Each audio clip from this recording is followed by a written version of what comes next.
Hi Rohit. Hi everyone. Let's give a few seconds others to join and then we will start. Just audio check. Rohit, am I audible? Hi Viren, Cool. nice to meet. Let's give a few seconds, Rohit. Then we will start. How's the day so far, Rohit? Yeah, it's going good, and I'm pretty much excited to look and touch base on the topic today, which is a very important Yeah, part as a developer, as a team, as a anyone who is a part of engineering projects. So I'm pretty much excited. sure. How's the weather there? Yeah, Boiling weather is hot. pretty much hot. Yeah, boiling hot. Yeah, typical summers of Rajasthan. Yes.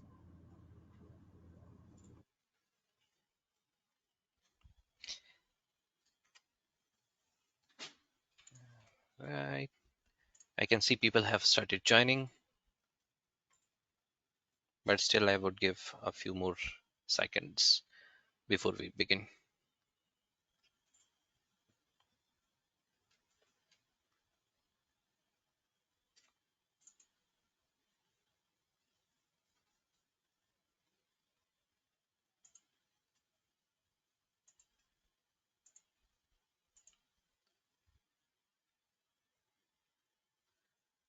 Today's topic is quite exciting. I'm sure people would learn a lot of things over here.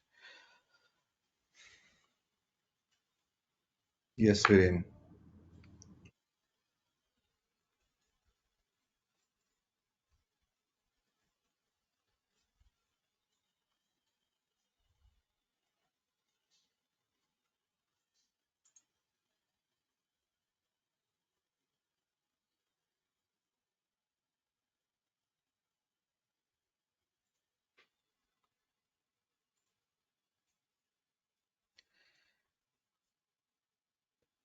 I can see more people are joining. Seems few people are struggling getting in and out, probably due to their own network.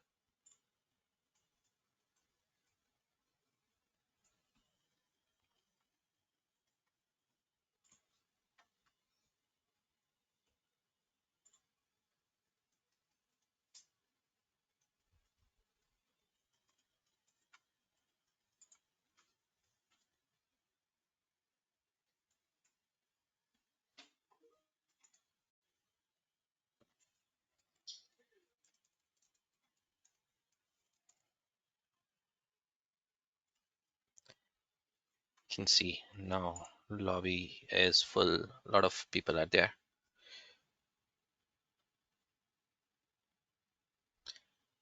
Who has joined, guys? Just giving a few minutes to others to join.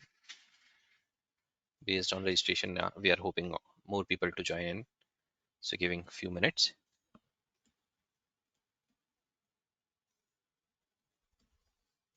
Thanks, Nikhil, for reacting and confirming that I'm audible.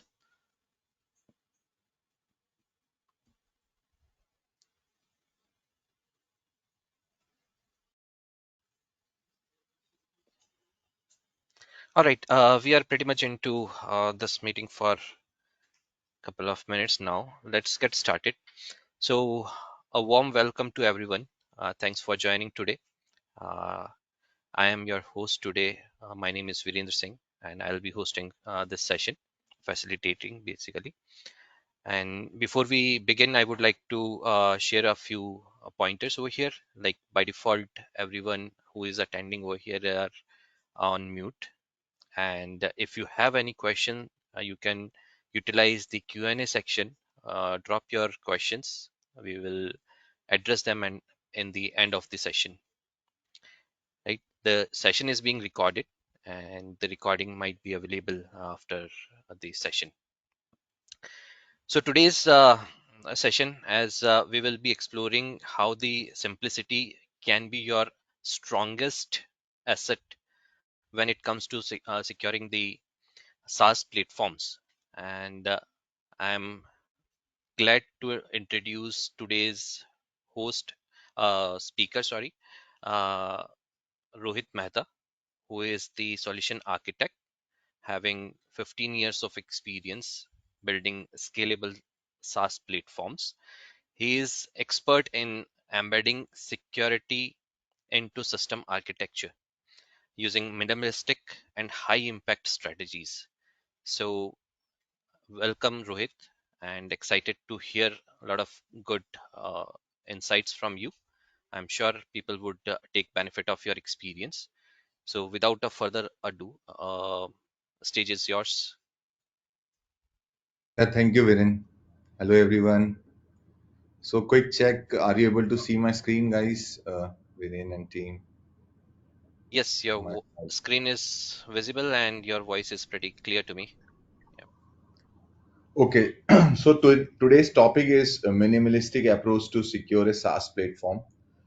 So, this topic is a very broad topic. So, it's nothing to be worried about the technology stack, what technology we will focus, because it's an overall focusing toward the security approach we need to take care while developing or testing or thinking about the SaaS platforms.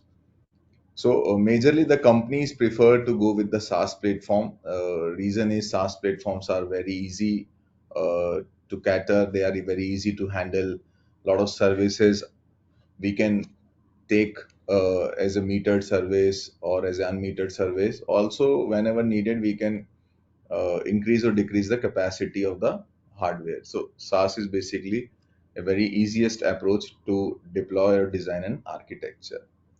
So we'll touch base what are the impacts, what are the gaps which came in while working on the SaaS platform security approach, what are the impacts on the business, how we can meet like how we can minimize these gap using our pillars or whatever we are suggesting. So we'll touch base those pointers in this webinar. So let's start with that. So first is when we talk about the security breaches, right? What are the issues or what are the major breaches which came into the UK business, right, from 2018 to 2025? So in 2018, there is a security breach from British Airways. So it's a data breach. So British Airways experienced a data breach corresponding the personal and the financial detail of around 4 lakh customers.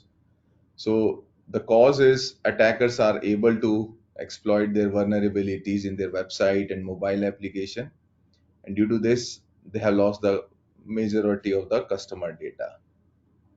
So the impact is the ICO, Information Commissioner's Office. They have fined British Airways a very huge amount. So that is the one of the impact on the British Airways. And when we goes into the 2020, so which is a Interserve data breach. So again, it's a UK construction and outsourcing firm.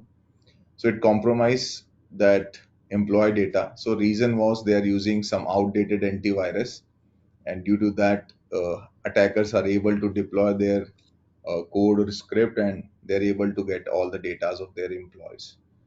So again, ICO have fined them a very huge amount, 4.4 million, and they have to like taking care of a huge fine, huge cost related to with this data breach. So when we go into the 2022, which is a Advanced Computer Software Group Limited, so again, a ransomware attack happened on this company, and they have also compromised a lot of data. And this particular software, Advanced Computer Software Group, they are using heavily dependent on the SaaS-based architecture, and they have again compromised a lot of data, and they are unable to follow the GDPR requirements, and they have also a fine of rupees 3 point sorry, it's a pound 3.07 million. Okay, so the personal data again leaked there. So after that, move it file transfer vulnerability. So till 2023, move it is the very was very you can say very common tool, has been used by number of companies. It's a very easy and easy to use file transfer software. So it has some vulnerabilities, and due to that vulnerabilities, a lot of file data, a lot of personal data has been lost. So after that 2025 Mark and Spencer cyber attack happened. So there was a cyber group scattered spider, they have attack on their systems, and due to that unauthorized access has been achieved by those hackers, and they have like Mark and Spencer have the financial loss, a huge financial loss happened with them, and their market capitalization also dropped. So this is the major UK business security breaches which happened between 2018 to 2025. So when we talk about the impact of SaaS security gaps on the team, so what happens if something is broken somewhere, and what is the impact coming up on the team? So first of all, onboarding delays, because when we need to onboard a new team member, new resource, right? So new resources or new team member have to face a very tighter control over the breaches, because if something happened in the past with that organization, they will create a very hard policies to onboarding a person, right? So onboarding delay will impact the pricing and everything, the planning and all. So blame culture risk again, unclear security ownership causes finger pointing, like this was not my fault, this was his fault, that fault. So these type of blame culture comes into the team dynamics. Lost velocity. So team also lost their velocity because future development stop for the security patches, because we have to, if some solution is in the market and that solution came up with some security flaws, right? So our major time went into those fixes. Instead of going and rethink or redevelop some new features, we need to go and fix those security patches first. Q and DevOps pressure. So a lot of time fatigue arises from repeated deployment cycles. Again, we have to fix, patch, test. Again, we have to deploy, test, and again this cycle goes and goes go on. So this will add a lot of deployment cycles delays. The major thing which is on the top of the ice is developer burnout, because due to this complete cycle, a lot of pressure come on the development team, and morale of the team reduce due to these security incident, and they even don't know how to cater them, how to fix them, so that in the next releases, or if they are building a new product, it should not come. So this is one of the major SaaS security gaps which impact the team morale and the productivity. And what is the impact on the business? So major impact on the business is reputation damage. So loss of customer trust and brand image, because a lot of damages happened in the past, I saw on the slide one.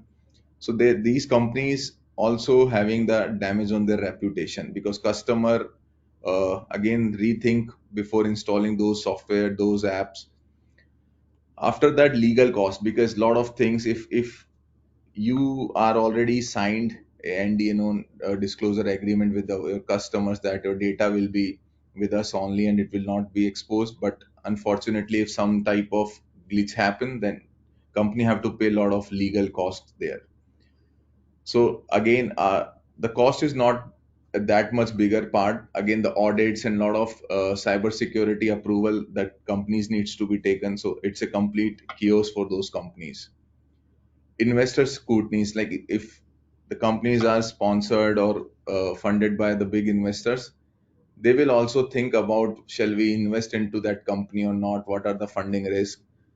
So revenue losses, of course, a lot of revenue loss will happen, because if those product will not sell into the market, revenue loss will come. Customer churning. So clients which are already using those softwares or products, they will rethink before re-signing those contracts. So that is a major impact on the security gaps on the business side. So let's rethink what is a SaaS security. So in this slide, we will focus about what should be the minimal or minimalistic approach. So it's a pillar between two, you can say two-sided. One is complex SaaS security and one is simplified SaaS security approach.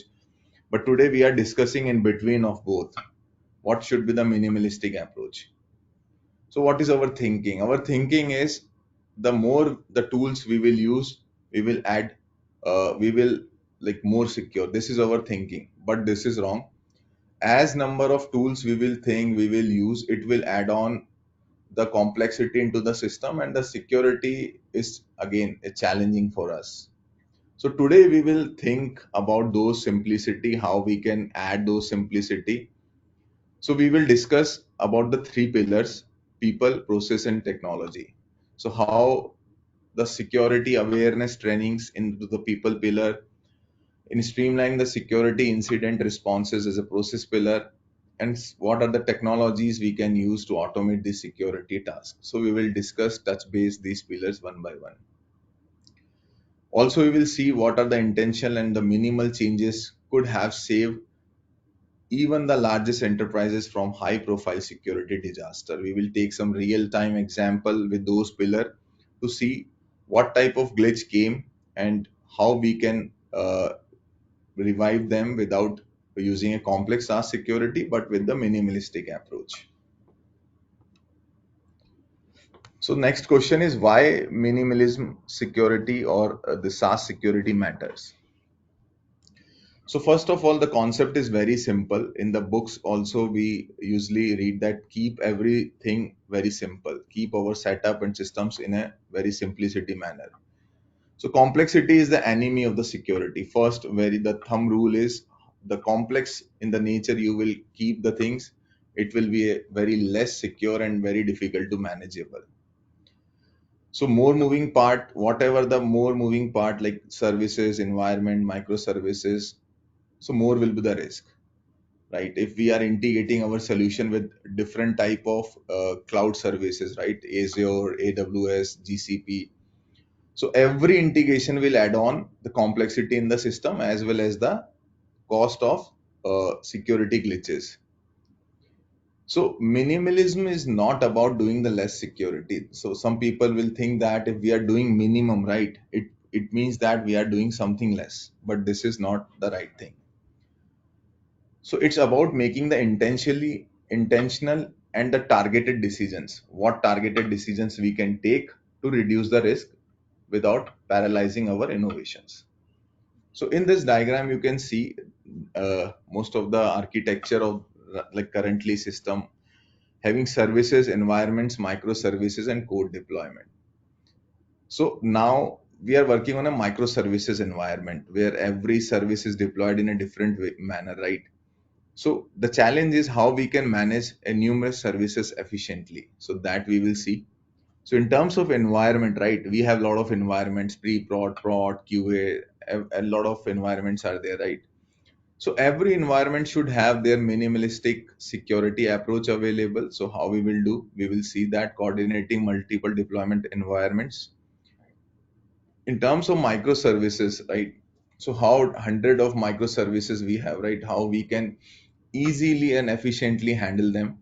And code deployment, so daily code pushes by the developers. So when if we are pushing something, can we have checks there to check either we are following the minimalistic security parameters or not? That we will also review.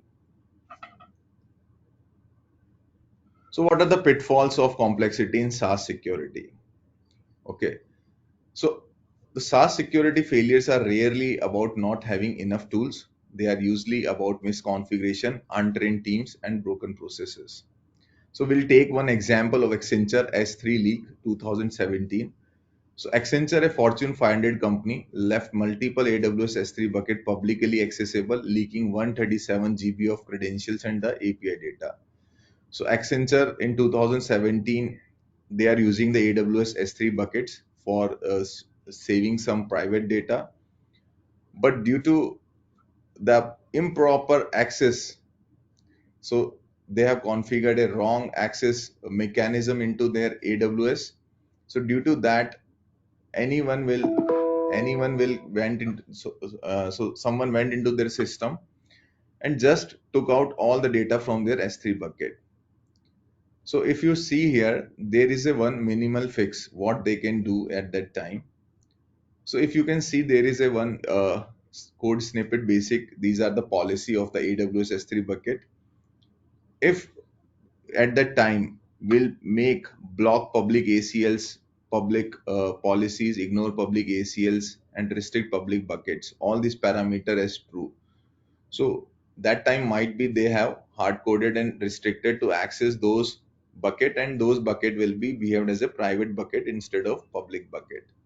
So this is the case number one, where very simplicity or a very minimum checks would have saved them from this big blunder. So let's talk about our first pillar, which is people, building a security first culture. So again, the game is no technology can save you from team that's not aligned to the security, because the major pillar is people. If people are not properly aligned with our goal, no tool, no technology can save us. So I'm proposing four different type of solution in this approach. First is security champions. So whenever we have a team, right, we should create the people who are security champions. So there might be possibility that you have a very few champions in the organization. We can reuse them in different projects. So those security champions will guide us. What are the way, whatever we are creating here, what are the least security, what are the most parameter we can secure to make our system more secure. So first thing is, as we have a developer, BA, testers, so we also need to train someone in the team or add few people as a security champions. So next is reward vulnerabilities. So our focus should mainly not about checking the right features, testing the right features, or the acceptable behavior. We should also focus on the vulnerability part. Majorly what happens, people only should only focus toward the output. They are not seeing at what cost this output is coming, right? So we have to dig down and see, the whatever output we are giving, is it at the cost of any security vulnerability? So if that type of mindset we will evolve, that yes, if you will give us any vulnerability bug, we will reward you with something like this. So this culture will help us. The people will focus toward majorly looking into the vulnerabilities also. So next is micro trainings. So usually what happens whenever we need to train our team, what we do, we will do a workshop of 2 days or continuous workshop of a 4 or 5 days. So these type of hectic workshop will not work. We have to do a micro chunk type of workshops, like in every sprint meeting we have discussed some pointers regarding security. Let's suppose some of the feature we are integrating or creating in this sprint related to integration with some different tool, or integrating some buckets or something, right?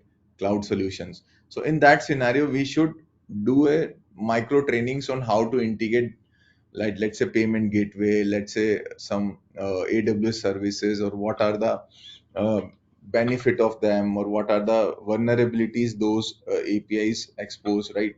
So if we take an example of Log4j, this was a very recent case. Most of the companies are using Log4j from very long time. So that those Log4j library has the vulnerability available, right?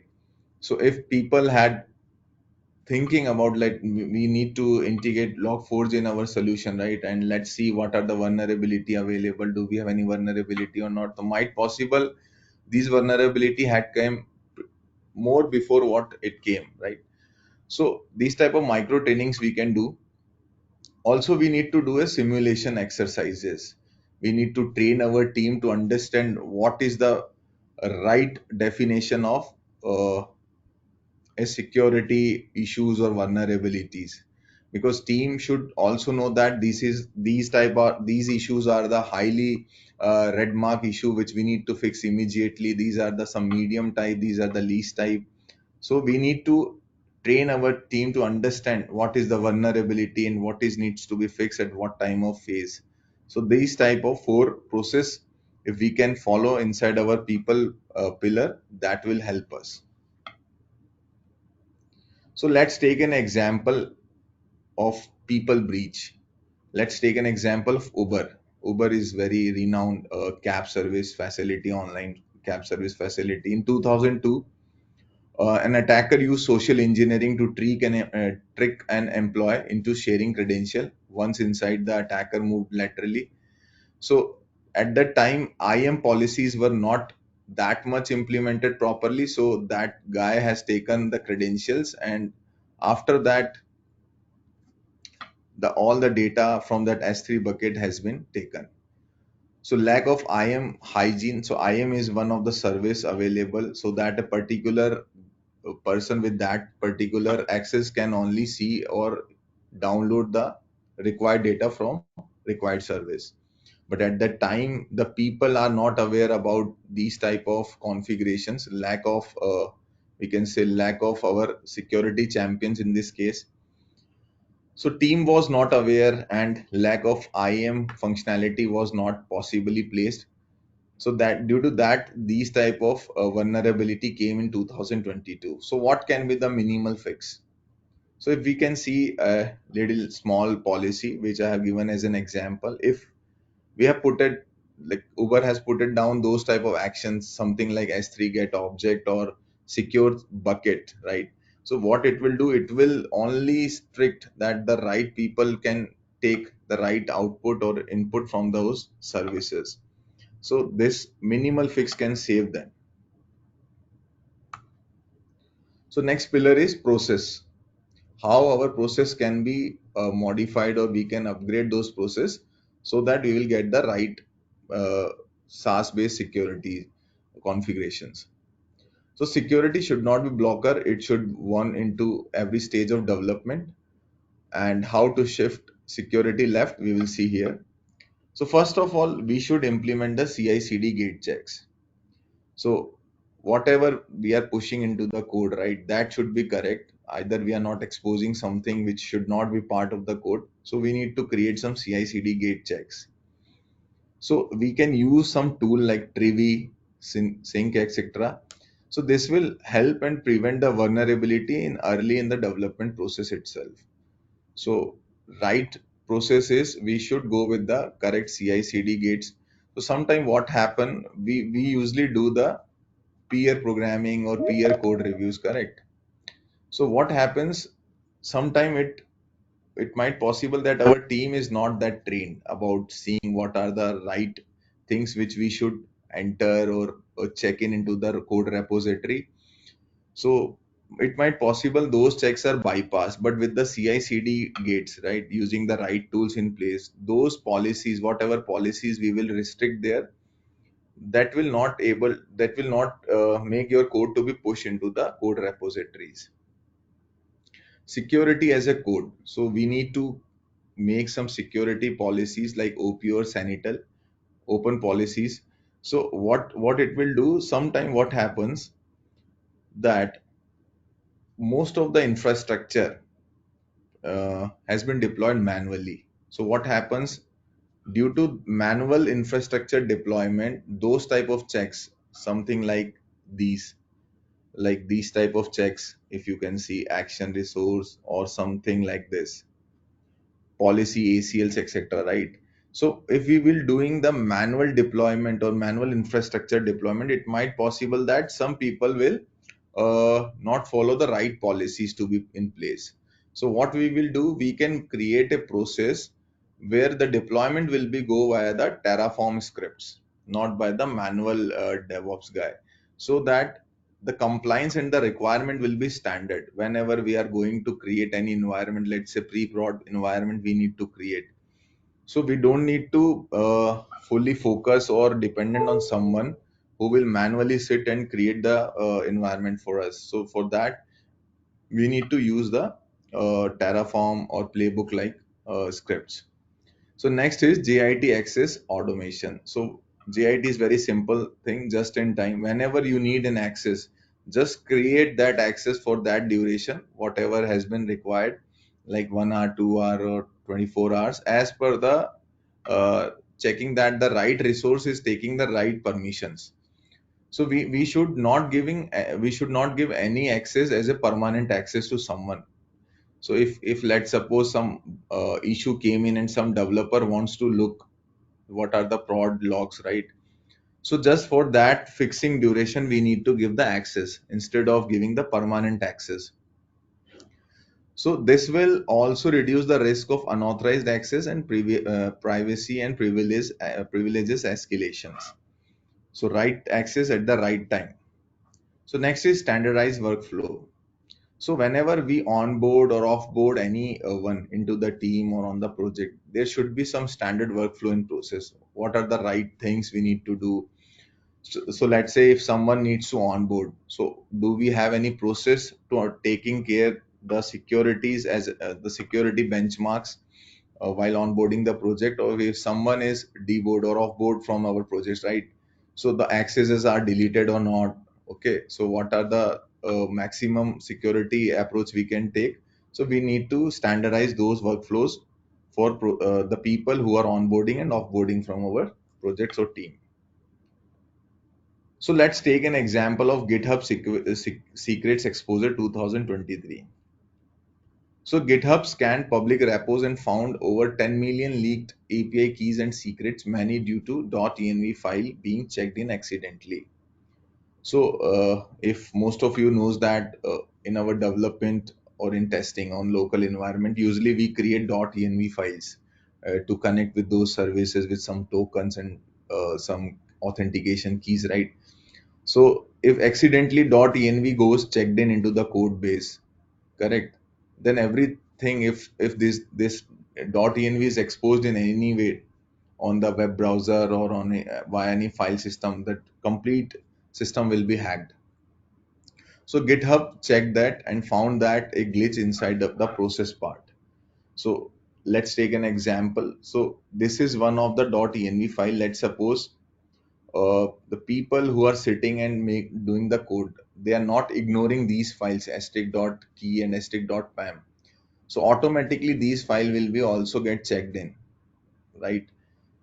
So that's the basic fix is every time we need to create a git ignore file, also we need to take leverage help of the pre-commit install and detect secret hooks from the git. So what we can do before code is going to checked in into the git, right? We should use the pre-commit hooks. What it will do, it will check the git ignore file is there or not, and inside the we can also create the logic on the pre-commit hooks. If inside we have .key or .pam or some sort of files and that are not part of git ignore, still developer want to push them, so it should stop them to be getting pushed into the code base. So next part is our technology, streamlining the security tools. So we often confuse security with stacking more tools. Our major focus always think that more technology will leverage, more will be over the safer solutions. So, but real security comes from visibility, clarity, and enforced simplicity. So, what is the major problem? Major problem is everyone think about n number of tools. Like if I will implement or I will utilize that tool also, it will secure me. If I will use that tool also, it will secure me. But that is not the right question and the right answer. So, if you use multiple systems in place, right, you will confuse which system I should rely and which system I should not rely, right? So multiple systems are always be a problematic for us. Lack of integration. So if someone said us that use that tool that is more like beautiful and more like more deep scan and etc., but it might possible that tool is not fit for our technology. That tool has having the issue of the right integrations. So third is complexity. If we have a very complex structure where we have cloud in place, where we have some services on different clouds, also we have a huge code base, legacy code base. So in this scenario, the complexity will add on because you think that for testing everything or checking the complex security for every aspect, you will use the different tools. But again, the different tool will add on the complexity into the system. So as more system we are using, we should take the training to use them, right? So let's suppose if I'm using four different security scan tools, so I need to take a deep dive of the trainings also, because it might possible some of the tools are giving us the false positive reports. So when we talk about the technology, right, so security tool overloading is the major part, which will be the part due to these different steps, like lack of training, complexity, lack of integration, multiple systems. So these all will bundle and it will be a big security tool overhead for us. So Gartner 2024, 75% of the security teams miss priority issues due to alert fatigue. So Gartner checked and they saw that 75% of the security issues are coming due to the wrong alert or alert misconfigurations. So the solution is fewer tools, stronger integration. So let's take an example. We have a unified scanning. Always focus on the unified scannings, means integrate the scanning tools with the cloud platform. This ensure consistent vulnerability detection across environment. So we should integrate our tools with the cloud platform itself. Let's suppose if we are using AWS Azure, right? So we can choose the right tools like Scout Cloud is there, okay, Vaku is there, Brawler is there, right? So which tool will fit with the what type of cloud provider, that we need to be very clear. First of all, crystal clear, because uh, if we have three open source or four open source tools are available, right, it is not been taken that either we have to install all the agents on the local system or on the cloud to scan our cloud services, because every agent have the different configurations. So we need to be very clear with our scanning process. So we need to be very unified in terms of scanning. Second is our central policy enforcement. Same, like whatever we are going to be deploy on the cloud, right, so the policy should be very clear that if whatever we will create as a service, so it should be go via Terraform or Playbook or some other technology supported by our cloud. So it should not be a manual deployment. So whatever we are doing on the infrastructure as a code, right, the infrastructure whatever our baseline is, it should be an automated process. So this automates compliance and reduce the configuration drift risk, because whatever compliance we are following, correct, and if we have the right compliance integrated into our deployment script, it will give us a central policy enforcement. So third is single SIM. So again, we have to utilize a central security information and event management. Take an example. If I have a security tool in place to scan our cloud system, and for that I have integrated three notification system like SNS, SQS, right, and other services, CloudFront, right, and three are giving us three different notifications for any breach. So it will be very difficult for us which notification is true, which notification is false. So to take care that, we should always focus towards single source of information, which is a single security information and event management. So you can take either SNS, SQS, CloudFront, or whatever mechanism you want to integrate, but keep it very simple and a single source of information.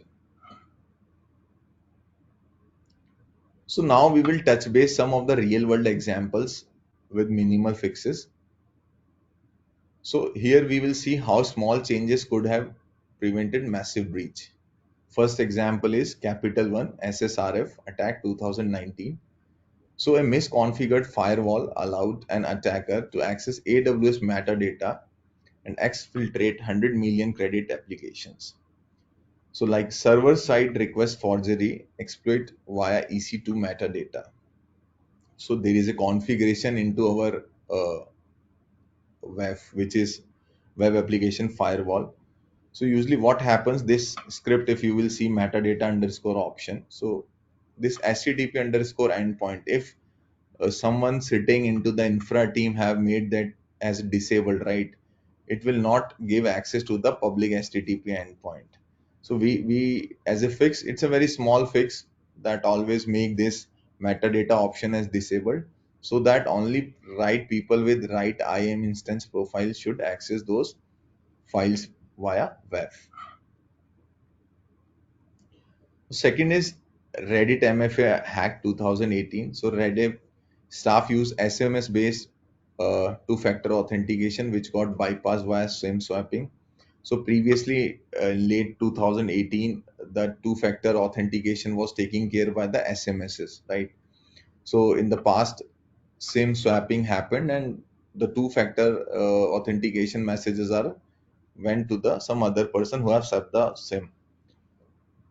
So minimal fix is rather focusing toward SIM-based authentication. We should go with the TOTP or hardware keys like UB keys or applications like Microsoft Authenticator, etc. So third example is course misconfiguration in APIs. So most of the cases, like cross origin resource sharing we need, because we are creating a web based applications and we need multiple libraries to be get loaded from multiple places. So usually what people does, they will create a access control allow origin header as asterisk. So what it will do, it will pull everything anything.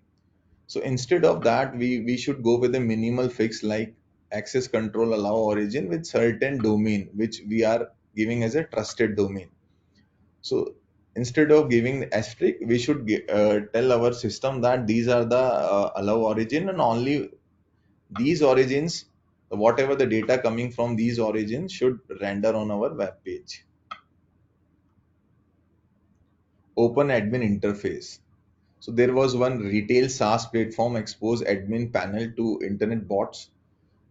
So root cause no access restriction on ingress. So basically ingress is used to create a Kubernetes cluster, right? So take an example here. So previously, as per our understanding, whatever the ingress file they have created, so they have whitelisted all range of IPs. But for doing the minimal fix, what we should do, we should give the IPs of our internal network, so that only specified people from this internet network should have the access to the right application.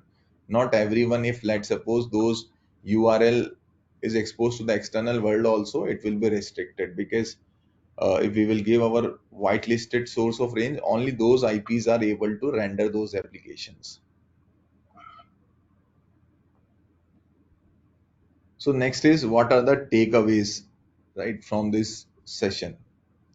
So first of the major takeaway is least privilege. Grant only necessary access rights. So whenever needed, only give that time the least whatever the least which has been needed to that person. Only give that much privileges. Okay, and if still the privileges needs higher side, so on the case base, only give the privileges as a just in time. Only for certain time you can give the privileges for certain activity. After the activity is done, roll back those privileges. Secret management. So whatever secrets we are using into our env file, config file, right, those should not be checked in into our code base. So we should be very clear cut, understood that there should not be any secret keys which should be exposed directly. If still you need to exchange the secrets, use the proper secrets key management tools like passkey, etc. So next is IAC enforcement, ensure infrastructure as code compliance. So I told that whatever infrastructure we need, right, it should be created by some IAC script like Terraform or Playbook, etc. Instead of someone sitting manually and create those infrastructure. Because what happens if today I am a part of a deployment team and I have certain policies in mind and I have deployed in my manner, and after that, let's suppose my project is changed and someone else came in, and next he has to create some environment, so he will create by its own policies understanding. So instead of going that, let's automate. Every deployment should be a automated deployment using infrastructure as a code compliance. Next is automated testing, early and frequent security testing. We should appreciate some of the security testing in place, like functional and non-functional. It's a part of non-functional. So security testing also we should cater, either using an automated systems like Zap or Burpsuit, or if that is not available, you can use in terms of infra. So we can use some of the Scout Suite, etc. But the objective is we should be very clear that whatever we are going as a release deployment, we should go with the security testing. Still, one more point is here is, don't keep these type of work for the end, that in the last we will do this type of activities. No, we should do it feature by feature. If we are writing some feature, we should take care whatever the security parameters I'm using, and if we are testing that application, at that time only we should focus that whether these new features are exposing any security vulnerabilities or not. So after that, audit and reduce, regularly reviews and eliminate unnecessary elements. So regularly we should audit that what are the security breaches or what are the open areas till our last releases, and either we have introduced more vulnerabilities into the systems or not. So we need to be regularly audit, because audit will reduce the risk.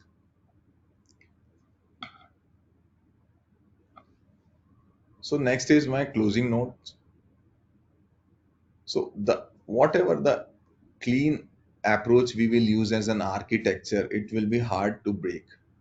So first point is secure default. Majorly what happens when we work on infrastructure level, at platform level, at software level, right? So there are numerous places where we have some files as in configuration. We have to set few of the policies on cloud, few of the policies on our operating system deployments. So where what happens, there are a lot of parameter which are defaultly set it as true. So instead of taking them true as granted, we have to review the measures whether we need them as a true or a false. Because what happened, those configuration files are written for a public use. So we need to be very vigilant and intelligent to look into those files which can impact or expose the whole for security vulnerabilities. So we have to always take care what is set it as default. Do we need to change them or not? Second is automation mindset. Again, we have to very vigilant that whatever we will do as a deployment, it should be an automated manner. We have to reduce the risk of deployment. We have to reduce the risk of our cybersecurity parameters. So automation is the key. Like we have to be very prominent in writing the scripts, and once those automated scripts has been written, we have to review them, and we have to always review them also that we need some modifications or not as per the time. Third is minimal permissions. So granting least privileges access control. So we have to create a privileges pool for our team. That team one have this type of privileges, and those privileges always should be a very minimal permissions. So if anyone from the team need a specific type of permission or privileges, just give them as a just in time permission for certain hours or for certain days to do some certain type of task. Once that task is done, revoke those permissions. Again, infrastructure as a code, managing infrastructure through code. So whatever infra we are creating, right, we should always cater them via code. So these are the references I have used for my complete deck.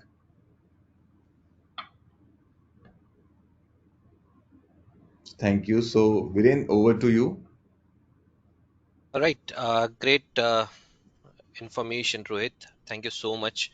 A lot of good stuff you have shared along with, and strong takeaways from your session. Like as you already summarized quite well, having the secure default automation mindset, minimal permission, and infrastructure securing with the permissions.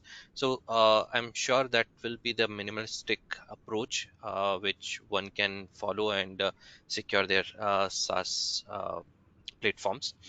Uh, I think that's all for today, guys. And thank you so much. Wonderful audience. I see a lot of good people joined us, and we will keep doing these type of sessions. So stay tuned, and bye for today. Thank you, everyone. Thank you guys. Bye bye.